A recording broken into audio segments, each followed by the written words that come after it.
In the last lecture, we discussed about the different types of documentation of the historic structures and on the various aspects.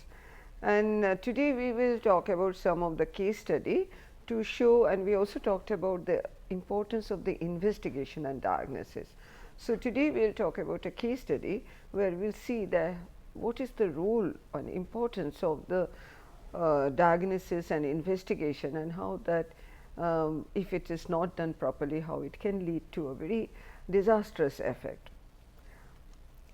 If you remember that we have talked about problem identification, diagnosis and intervention option, and that how that leads to the conservation strategy. So, the case study what I am trying to discuss, we will discuss today, is a very famous case.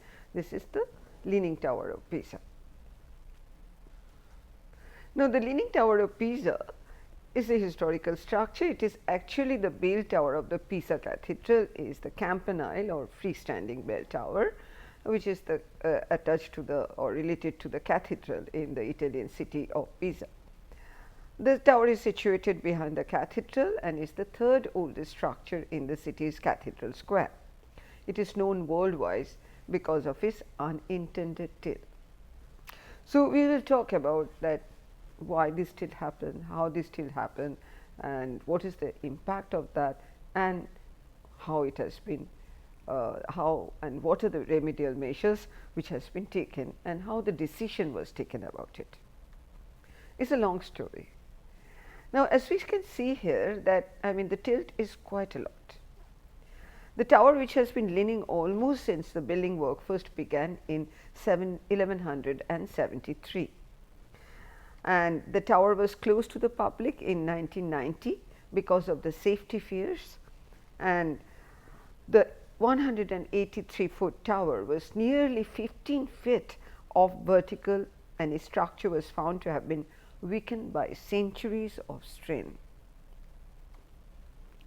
So, what I am following is this article which has been published, and you can also search into the Google, you will get it. So, there has been a very comprehensive study and discussion about the history of the tilt and what has been done and how the remedial measures have been taken. So, I am referring this particular article for my presentation today. Now, let us see the history of construction, how it happened. The construction is started first in 1173 in the August. The foundation of this tower was laid, and construction that occurred, and basically it occurred in 3 stages over almost a period of 200 years. So, 1173 the work on the ground floor started, and white marble campanile began during a period of the military. That was the time when Italy was there are different states of Italy, and this was a prosperous period of that, and during that time the construction started. Now, immediately after it started construction by 1178, the tower began to sink after construction had progressed to the 2nd floor, not even to the present height, even up to 2nd floor. And the reason was that the foundation, such a long tower it was intended, but the foundation was only 3-meter foundation, and also the subsoil. The subsoil was very weak and unstable subsoil. So, we can see that it was a design that was flawed right from the beginning. The construction, when this was noticed that it started tilting, but also we must understand that any construction, any superstructure, when it is constructed, there will be some adjustment of the ground. We will try to sort of balance another thing. That always happens, but when it is continuous, and if there is an unequal settlement, and if it is continued for a long time, that is very dangerous. So, the construction, because of this tilting, the construction was actually halted for almost a century, and there were other reasons also, because it was also a lot of battles were happening between amongst the various states of this thing, and it also is a boon in disguise, because it also allowed the time for underlying soil to settle down. In 1272, the construction was again resumed, and there was a particular architect Camposanto, and in an effort to compensate for the tilt, because they realized that the tilt is there, the engineers built the upper floors with one side taller than the other. So, there was a realization that in the superstructure some sort of adjustment will be required. But in 1284 the construction was halted again, and by 1390, so it was sometimes due to the construction, sometimes due to the battle which was going on. So, there were various reasons, and by 1390 the 7th floor was also completed, and by 1372 the bell chamber. What is the major purpose of this tower is the bell tower, is basically a bell tower. So, the bell chamber was finally added. But 1909 the overhang had reached the worrying value of 4.7 meter and was increasing at a rate of 1.5 meter per year. So, what is very worrying situation was that not only it has tilted a lot, but tilt was continuing. So, there were records. The records indicate that it started leaning since its construction, what the history says, that if you can summarize the points here. It was founded on a weak and highly compressible soil, and the movement went on for centuries, and adjustment was made during the construction in the masonry layers of construction. So, these are the some of the points we have to remember, that the soil condition was bad, there was a faulty design, and it started right from the beginning, and there was a gap in the construction time, and the movement was continuing for centuries. But also one must remember that the movement did not happen at an uniform rate. So, let us say the history of the tilt. During the first phase of the construction, to just above the 3rd cornice, the tower inclined slightly to the north. So, what we will see that even the tilt was not in one direction, the tilt was also changing in its direction. Then so it was an initial adjustment, and it almost stopped for a century, and in 1272 when it was again resumed, it tried to begin towards the south. So, we see that there was a tilting effect, and the tilting first it was in north and then it was towards the south. So, the direction changed. The work again ceased when the construction reached the 7th cornice in about 1278, at which set the inclination about 0.6 degree towards the south. So, it was had a rotational inclination, and during the next 90 years the inclination increased about 1. So, what we have to see that the inclination changed the direction, another is the inclination was increasing over the years, almost along years. After the completion of the bell tower in 1370, the inclination increased significantly. In 1870,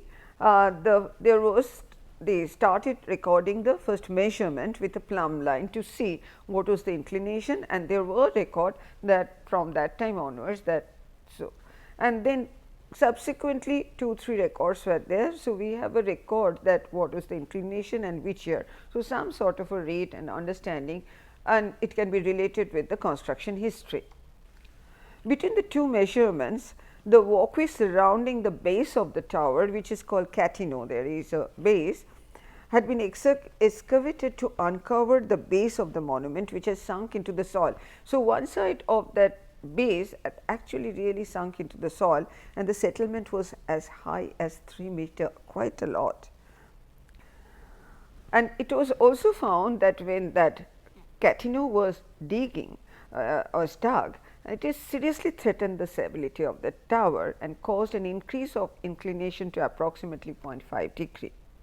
So, as we can see that some sort of intervention, some adjustment was going on, there was a realization, it stopped and halted, but when something was being done. So, some intervention actually changed the not only induced the rate, but it also the degree of the inclination or the direction of the inclination also changed.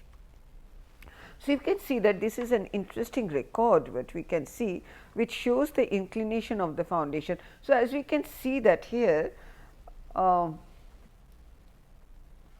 you can see that here it actually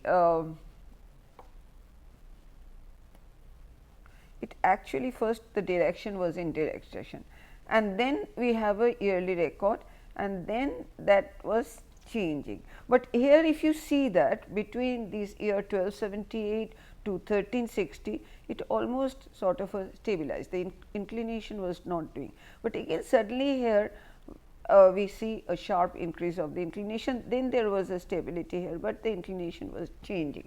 So, we see that we have a complete record of the direction of the inclination and in which degree the inclination. So, we see that the inclination was actually quite a lot, and in terms of the degree, and it is going more towards the southern side.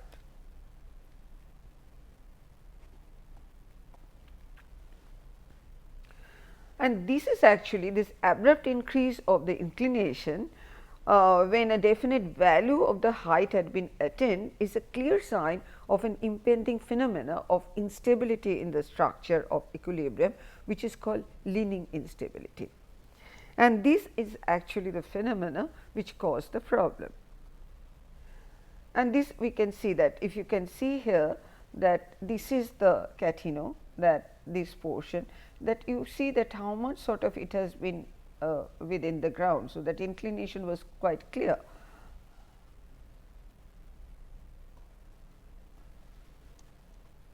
So, if you see that the monitoring actually happened when there was a realization that there was a inclination was still there and it was changing the degree, there was a recorded study for there and monitoring of the rotation which happened. So, now we can see that it increases more than the rotation of the foundation, implying that there is a steady deformation of the tower body. And the long term steady trend is marked by two major perturbations. That means, something was happened to the structure and which led to some sort of a perturbation. It was not happening at an uniform rate. Let us see what are these perturbations which happened. In 1935, it is caused by a cement grouting into the foundation body and the soil surrounding. So, people thought that if sort of a consolidated the soil around that and the foundation, probably it can give some strength to the thing. So, it was, and also it was done because there was a lot of inflow of the water. So, especially this was done to not only to strengthen, but also carried out to prevent the inflow of the water. In early 1970, it was related to the pumping of the water from the deep aquifers. Now, the soil is on a different layers and there is a underground water level. So, when there is a pumping happens to that taking out the water, what happens, the groundwater level changes and that changes the structure of the soil structure, and including. So, what happened that when the pumping of the water was happening because of the development other around that area from the deep aquifers, it induced subsidence from all the Pisa plains. So, it was a greater area which was being affected by this change in the water level. It was not only localized, it was a much larger problem. So, what was decided when it was realized during the monitoring process, the closure of a number of wells so that the water cannot be extracted in the vicinity of the tower stopped the increase of the rate of the tilt. So, there was some sort of a positive step which has happened, that when they realized that the taking out the water was creating a change in the water level and that was creating the subsidence. So, there was an instruction or policy decision which really helped at least to stop the increase of the rate of the tilt. It appears that the rate of tilt is steadily increasing as not nearly double from 1938 to 1993. So, in the early 1990, the inclination was about 5.5 degree, quite a lot. Now, so different studies were taken by the government of Italy to understand that. Now, between 1902 to 1973, a lot of commissions were done by the government to study that what is the reason and what is happening. So, at least some sort of a recorded monitoring and other things happen. So, let us see what are this commission and what are the basic things they did. The first commission on the Tower of Pisa was installed by the Italian government. A number of investigations happened and the result presented in a broad and valuable report in 1912. Second commission also came. Its task was basically studying the possible means of stabilizing the tower. There was also an alternative commission which tried to talk about, or their task was basically to find less intrusive solution, so which can be stopped. And remember the word intrusive solution, that which should not really be very interfering with the structure. 1934 to 1935. So, because of that, 100-ton cement grout, which I mentioned earlier, and the chemical grout was done. So, it was basically a consolidation which happened to in the ground. The tower foundation and the soil surrounding the Catino was made watertight, because so that there is no water infiltration which is happening there. Water inflow into the Catino was effective. There was a time when the water had to be pumped out of the Catino because of the water infiltration. So, actually that really stopped. But what is happened, but it resulted in a sudden and marked increase of the inclination of the tower. So, when this was happened, that they changed the water infiltration within the basement or the Catino, that it actually changed the rate of this. So, about 100 years after the excavation of the Catino, again an intervention. So, that is why the line what we said there, the rate and other thing, the curve we saw, that it was not uniform, it was changing. So, suddenly an intervention carried out, it was a possible, it was a wishful thinking, but which was, they thought that it will stabilize the tower, it actually threatened it. So, there was a war in between, the Second World War happened, and after the Second World War, the two wars were there. So, there was some sort of a disturbance and some sort of an not so much of attention was given, but so it became clear after the Second World War the tower was still moving. In 1949, there was another permanent commission to examine and evaluate a number of design schemes, that what can be done to that, and all of them, the design schemes which happened, they were very intrusive, and they did not, because the major concern that time was to strengthen the structure so that it does not fall or does not collapse. So, most of these design solution which came, we will have a look, that were intrusive and not respectful for the material integrity of the monument. 1957, the commission was dismantled, and 1964 a new commission was appointed, and international competition for the design and implementation of stabilizing work was the major task of this commission. But what is to be noted is that in this commission a geotechnical group was included for the first time. So, it was not only the structure, the realization was there that it has to be something to do with the soil and the geotechnical characteristics of the soil, which has to be also taken into consideration. So, this is one of the very positive step. Now, some of the solution proposed during that time. Let us see some of the solution which came because of this commission or because of the international commission and other thing. Let us see. Like say in this one, which was a proposal in 1963, let us see what is being done here. So, what they are trying to do? They put another sort of a structural support there, and through that they are trying to sort of rest there. So, as a sort of an anchoring, so that it is sort of a thrust which is there and a support which should not be told, because but you can make out that how much it is a intrusive solution. This one, as you can make out that, I mean, this is sort of a propping up. It is trying to put some structures around this. It was sort of a propping up the structure so that it does not fall. In this case, you can, this because of the international competition, it happened that each and every layer of the tower, they are trying to sort of strengthen the structure subsequently in all the layers through some sort of a cross reinforcement by the stitching. And this one, it was an piling under the, which they call cross piling under that, so that it was trying to go very deep into the soil and try to settle or strengthen the structure. This you can see that there is a, the entire under the foundation of the soil, they are trying to sort of a cross piling, so that it strengthens the structure. And then it was another one which they are trying to take the piling only on one of the side, so that it does not. So, all of this, each one of this was a structural solution, came for very well known structural engineers and the groups, and where almost all of them were very intrusive solution. Fortunately, none of them were accepted by the commission there, though they are almost close to accepting some of the solution, but fortunately none of this was accepted and came to the final sort of awarding the tender. So, no contract was awarded. In 1983, a design group designing the stabilization did another intrusive solution as late as 1983.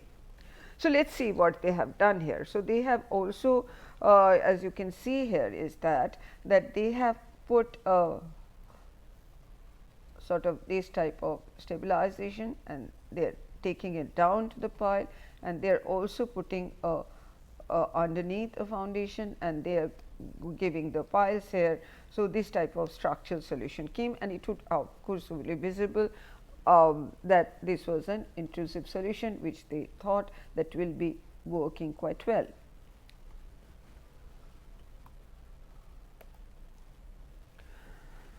Now, finally, in 1988, a technical committee entrusted by the government was there to study the problem, and it sort of the task was there. It focuses the attention on the risk of the brittle failure of the heavily stressed machinery in addition to the risk of the foundation failure. So, that was the major intention of 1998 solution problem, and it was realized the failure of the machinery would be sudden and without any forewarning, and nothing can be done there.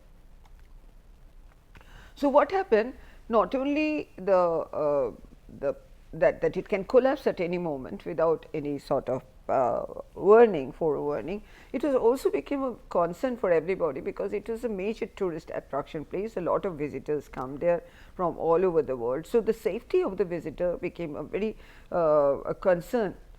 Everybody became concerned about that, became a major issue. So, in 1989, the government prohibits the access of the visitors, but there was a lot of protest from the visitors, but it had to be done. The government then finally decided to install a father commission, a truly interdisciplinary one. That is to be saying that this also not only took the structural engineer, geotechnical engineer, it was chaired by a geotechnical engineer, and it had the art historian, the restorer, the structural engineers, and the geotechnical engineers. So, it was really in a true sense a multidisciplinary committee with all the experts, and the task was conceive and design and implement the necessary stabilization work. So, what they did is that already there were a lot of studies there was a record, there was a lot of thought which went behind that. So, a careful study of the behavior of the tower led to the conclusion that it was affected by a phenomena of instability of the equilibrium, as I have already mentioned, known as the Leanin instability. Let us see what is this Leanin instability and what was the realization happened due to the committee. It was like it also was realized that it depended on the stiffness and not on the strength of the foundation soil, because so for all the solution which came, it was trying to strengthen the foundation. Now, they realized it was depending on the stiffness, and this was something which can be realized if we try to understand the phenomena of an inverted pendulum. Let us say when a pendulum happens, what is that? There is a sort of vertical body. I mean, generally we see the pendulum there with, and there is a mass on the top of it. Okay. So, what happened? There are moments. One is that the moment of overturning and the moment of stability. Now, these actually creates a sort of a equilibrium. So, when it is in equilibrium, that means the moment of stability, the ratio and divided by the moment of the overturn, when the moment of stability is more. So, what happened like a pendulum, it will go, but it will come back to its original position. But when these two are equal, when the moment of stability or the moment of stability and the moment of overturning, they are equal, then what happened? It will go and it will stay in that position. But what happens when the moment of overturning is more than the moment of stability, then what happens? It will collapse. So, these are the three scenarios which can happen, but it was not the pendulum which was happening that way. So, it is almost a hinge effect, and it was trying to. So, if it is equal, then it will go and then it will come back. If it's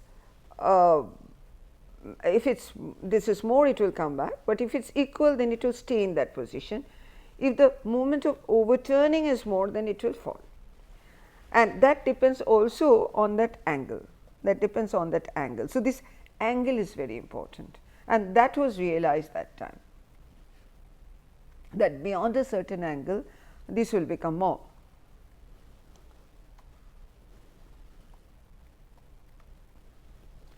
So, in the case of Pisa Tower, this is what is happening. The moment of stability is equal to the moment of overturning, and that is why it has stayed in that position. But the moment it will increase, then it will not be possible to take it back. So, that was realized, and this behavior actually led to what can be done about that. So, analysis led to the conclusion that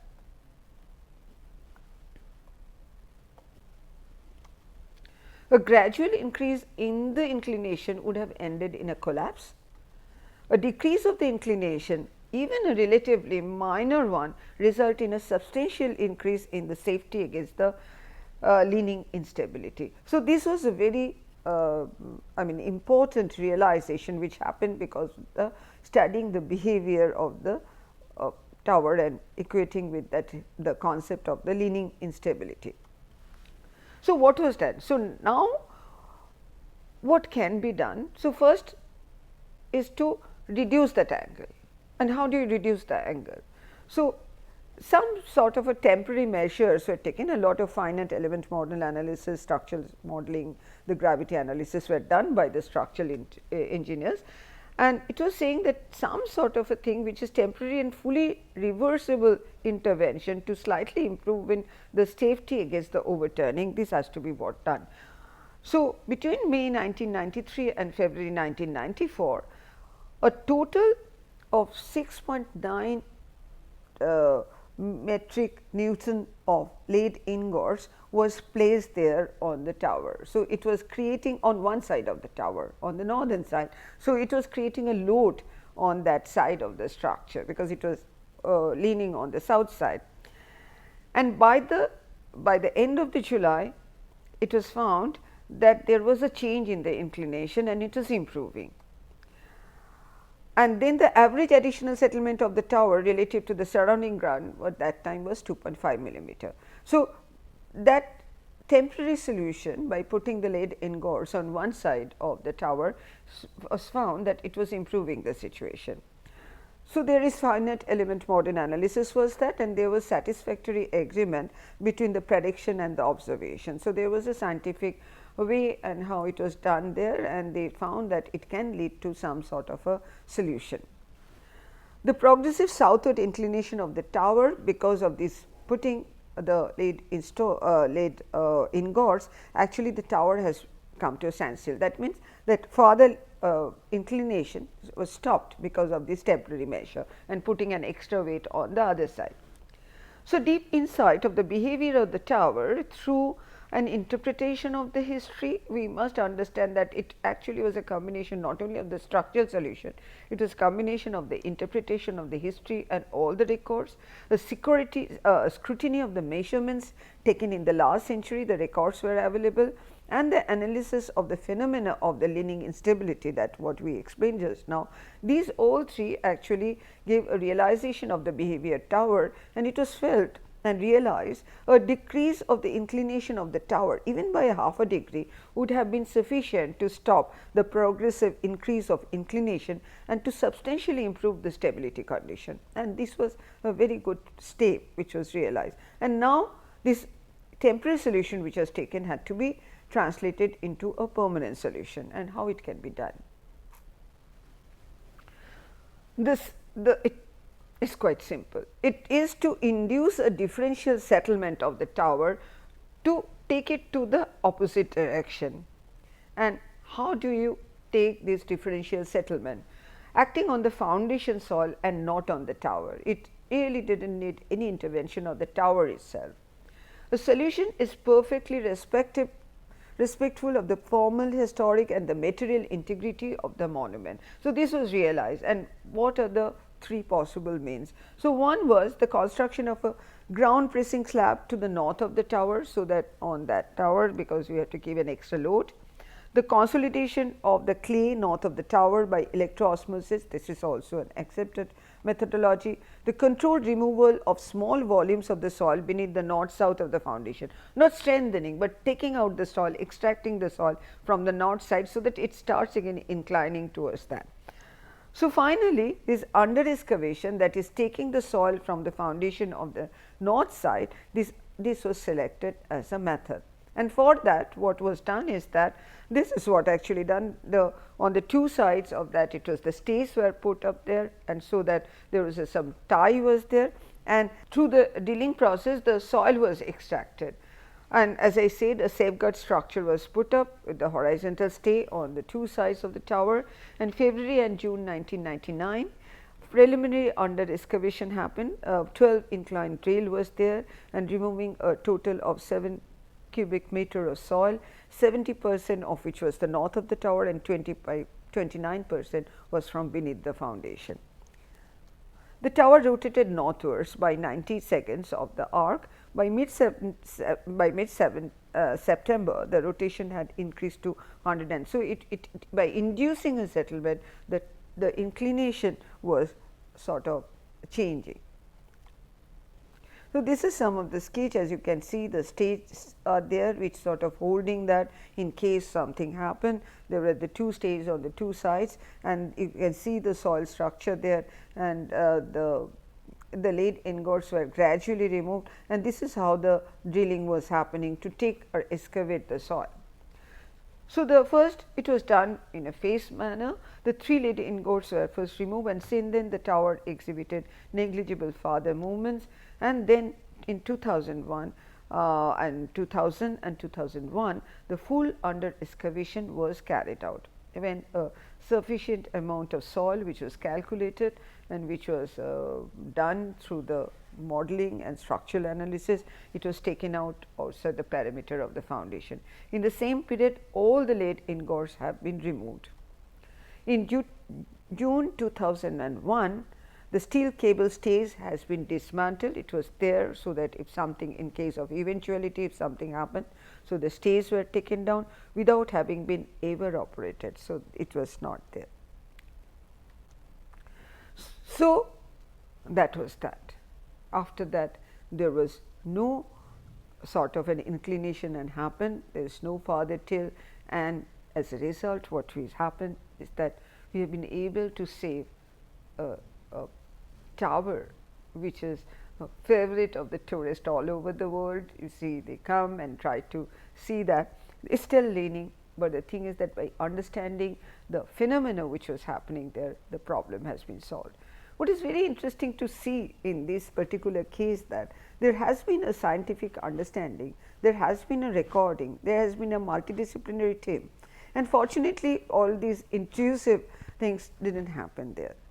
It was diagnosis, proper diagnosis of the problem and the solution which can take up. It is not very complicated, but that understanding was very much required, and of course, there is scientific investigation, and nowadays which was probably not there 200 years back or 100 years back, a lot of modeling is possible, and to see that what is the likely impact which has been happened there.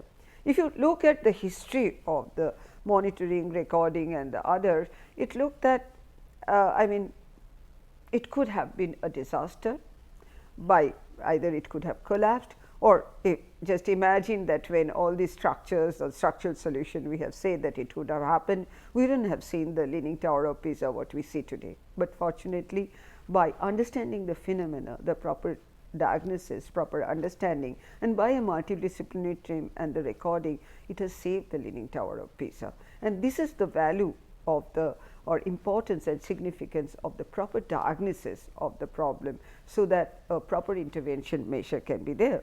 And that is why we know that all the news, the people all over the world are very happy. They said it looks like the Leaning Tower of Pisa is finally straightening out, the Leaning Tower of Pisa saved for 300 years, or Leaning Tower of Pisa is saved from the collapse. It was the rotation, understanding the phenomena and induce settlement, and so the rotation changes, and by taking out the soil from another thing, so that this was what was done not only at one go, but over stages in a very careful way, and by a conscious decision and study and investigation by a very multidisciplinary team to see.